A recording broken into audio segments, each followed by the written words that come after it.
Well, I think you make a good point, and I'll give you a perfect example. I have got a record coming out very soon, working on the packaging right now. It would be very easy for me to send, because of who I am and who I know, it would be really easy for me to send that record out to like basically every national public radio station in the country. And there's that, your ego says, yeah, do that. But I know that that isn't going to do me any good.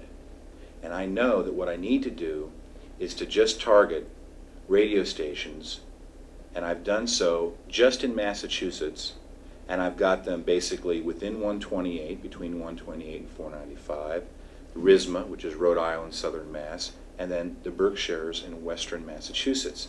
Those are my target markets, and what I'm going to do is I'm going to release this CD. I'm going to work in those markets, and when I've established myself in one market, and the first market I'm going to establish myself is within 128, and I'm playing the clubs that are important to play in that region, and I go to those clubs and I bring my product with me, and I sell 2 or 3 or 4 or 5 or 6 records from the stage, and I put that 85 or 95 or 115 bucks in my pocket and put it into the account that I've established, the escrow account, so that I can keep track of the money. And I know exactly to the penny how much it costs me to do this record, and how much I have to sell before I break even, and how much I have to sell, to have an acceptable loss. Okay, and the only reason why I tell you folks that is because this gentleman's absolutely right. What you have to ascertain is, what the hell are you doing?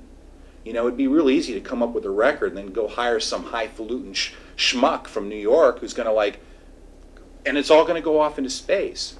So if you can identify what it is that you're actually doing with whatever product you're selling, whether it's a film score or whatever, however you're trying to break into, don't let your ego get in the way of like a realistic approach. In other words, my approach is going to be, when I can go to the Kendall Cafe and fill that room and sell 15 records, then I'm ready to send product to radio stations outside into the next marketplace. And that's so important.